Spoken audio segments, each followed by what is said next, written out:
Saludos estudiantes y bienvenidos a otra clase de Programación 2. El día de hoy veremos el fascinante tema de punteros. Antes de iniciar, primero haremos un leve repaso de lo que hemos visto hasta ahora. Y es que en los últimos videos hemos visto el tema de arreglos, matrices y arreglos multidimensionales. Y lo que hemos podido aprender hasta ahora es que cuando especificamos su tipo de dato, incluimos un asterisco al lado de su nombre. Hemos dicho que en realidad lo que representan estos arreglos son una dirección de memoria en la que están almacenados los datos de manera contigua, es decir, uno después de otro. Pero entonces llega a nosotros la pregunta de ¿qué es lo que realmente simboliza el asterisco?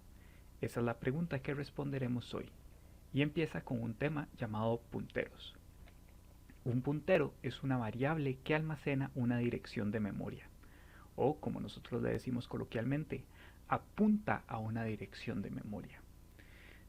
Además, un puntero sabe el tipo de dato que se encuentra almacenado en esa dirección. Entonces, el asterisco lo que nos representa, en realidad en C++, es que una variable lo que está haciendo es apuntar a una dirección de memoria que tiene almacenados datos de cierto tipo específico. Este asterisco no necesariamente implica que se está hablando de un arreglo, porque un puntero puede apuntar a un único elemento. Lo único que simboliza es que en esa dirección de memoria va a haber un objeto de dicho tipo. Además de los punteros, tenemos referencias, que es un tipo de operador en C++ que nos permite obtener la dirección en la que se encuentra almacenada una variable. Es decir, si tuviéramos el símbolo ampersand x, donde el símbolo ampersand significa referencia, eso lo que está diciendo es cuál es la dirección en la que está guardada la variable x. Entonces, si mezclamos el tema de los punteros con las referencias, obtenemos algo similar a crear una variable x que empieza igual a 3 y luego podemos crear un puntero y a una variable de tipo entero que apunta a la dirección en la que está almacenada x. De esta manera, con un puntero podemos rastrear una variable, saber en qué lugar está almacenada dicha variable. ¿Cómo funcionan los punteros? ¿Cómo podemos accesarlos? Bueno, los punteros nos permiten modificar la variable a la que estamos apuntando. Si estamos apuntando a una dirección de memoria, podemos modificarla. Si se trata de una variable que en realidad es un arreglo, podemos accesar los elementos por medio de las llaves cuadradas y un índice, como hemos hecho con arreglos hasta ahora.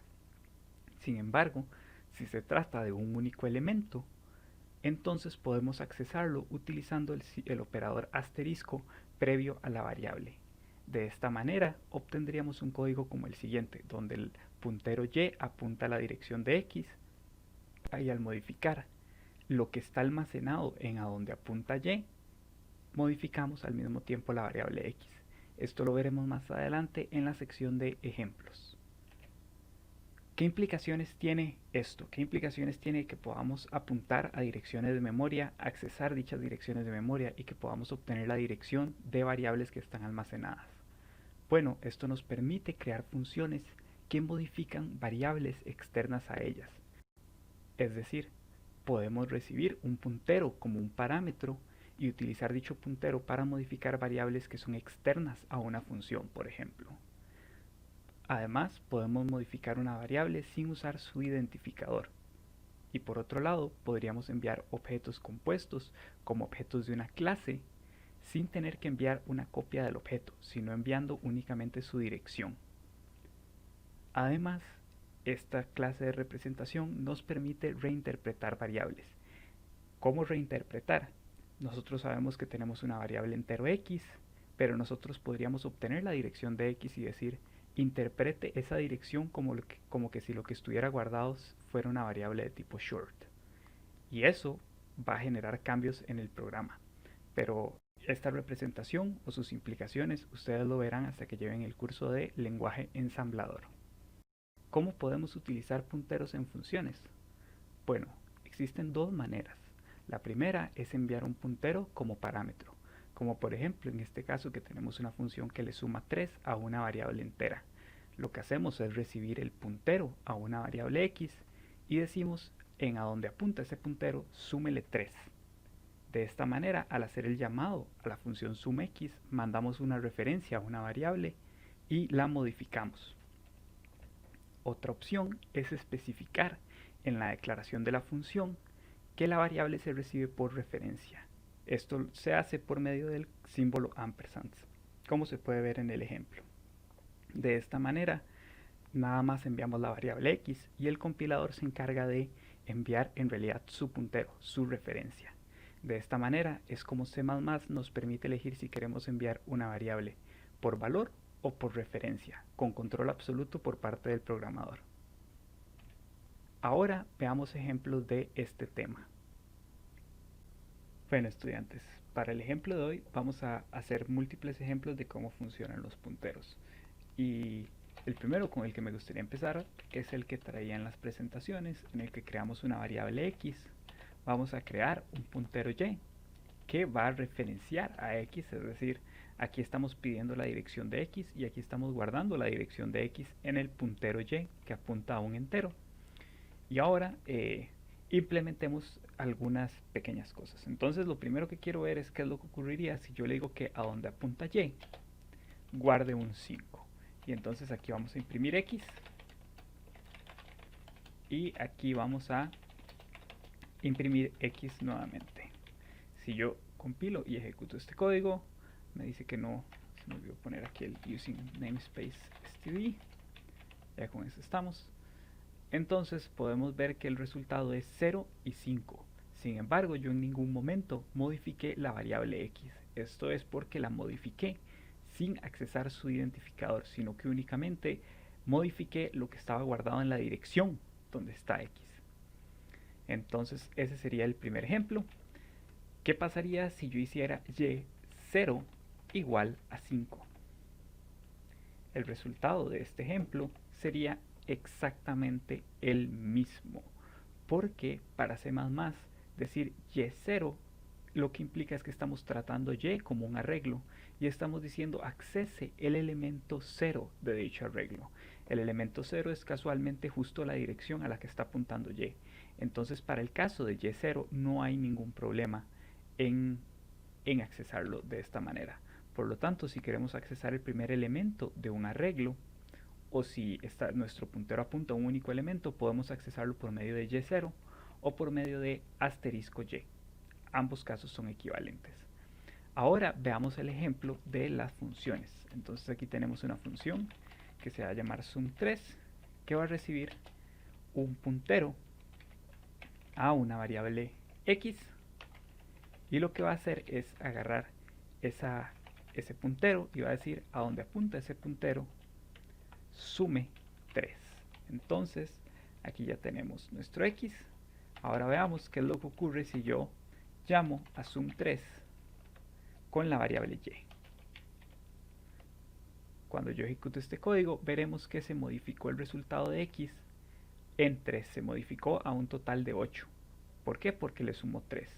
Este método se podría llamar tanto con y como con @x. El resultado sería el mismo para ambos métodos, para ambos llamados.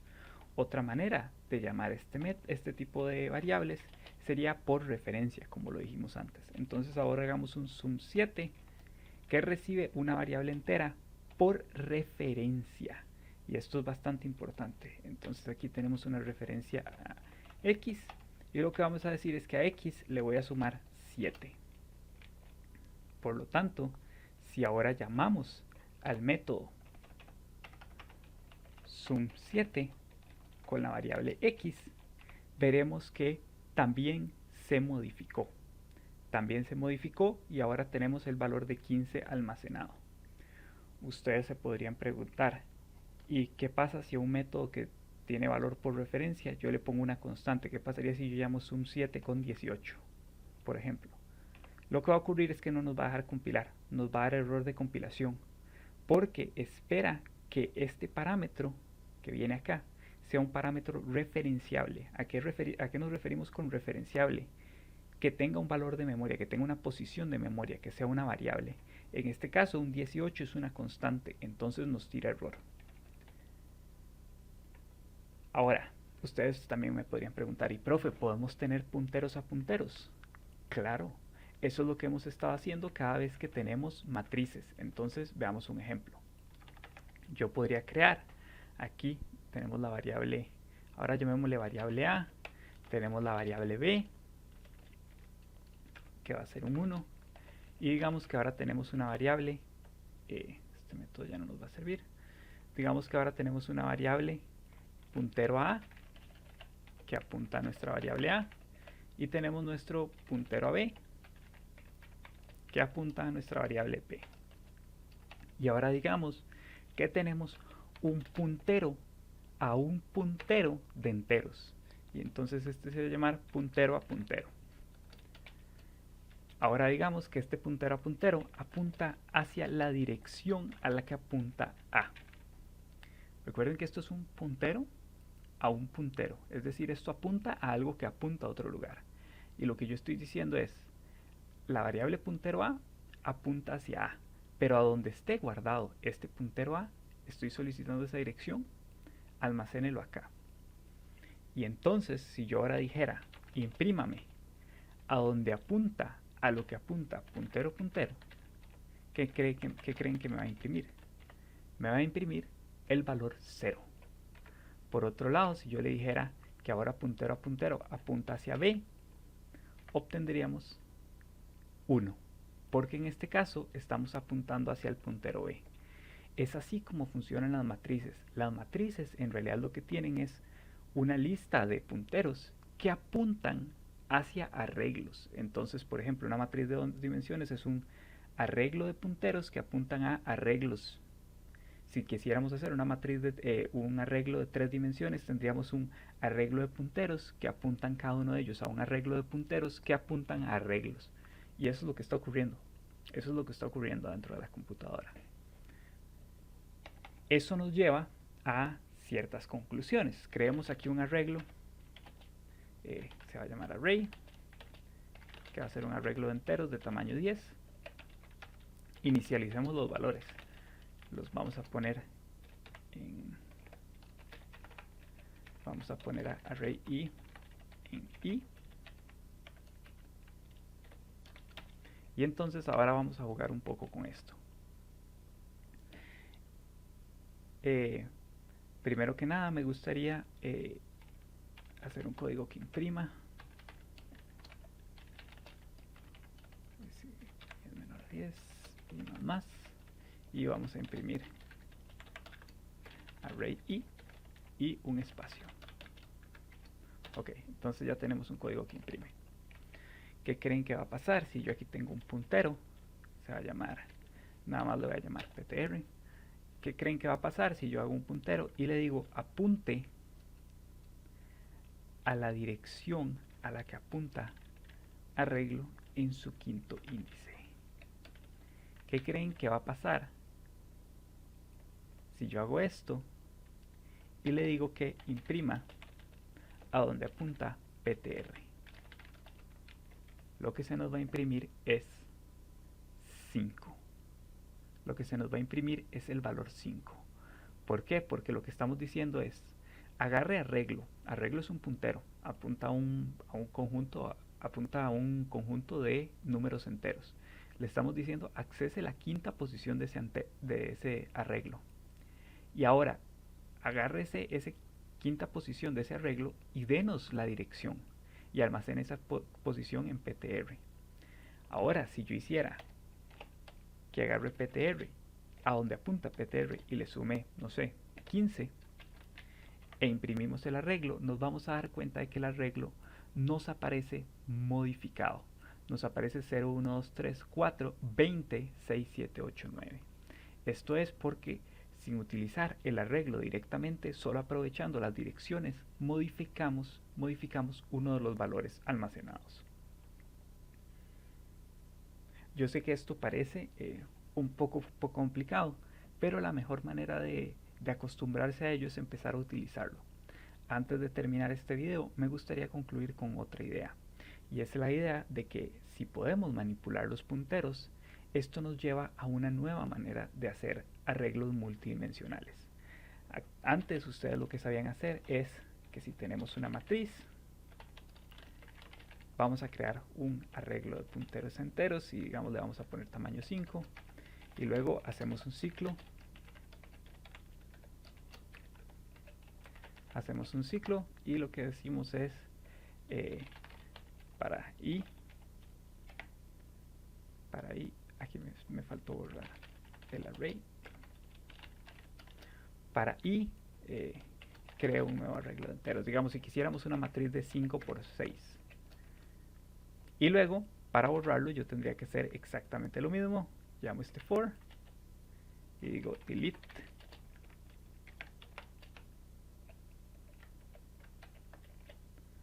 Delete y luego delete matrix. Sí, esto es lo que ustedes han aprendido a hacer hasta ahora. Sin embargo, esta manera de inicializarlo, si ustedes se dan cuenta, ustedes están teniendo que crear un objeto y luego para cada uno de ellos crear otro objeto. Aquí lo que están realizando en total son 6 llamados a new. Están ejecutando un llamado a new acá y 5 acá. Y aquí estamos ya ejecutando 5 deletes y luego un delete. Es el hecho de que existan los punteros nos da la opción de crear las matrices de una manera diferente. Y es que nosotros podríamos crear una matriz de la siguiente manera. Nosotros podríamos crear una matrix data a la que le podemos decir sea de tamaño 5 por 6. En este caso que queramos una matriz de 5 filas por 6 columnas. Y luego lo que tenemos es un arreglo matriz y este sí va a ser de tamaño 5. Vean que solo hemos tenido 2 news.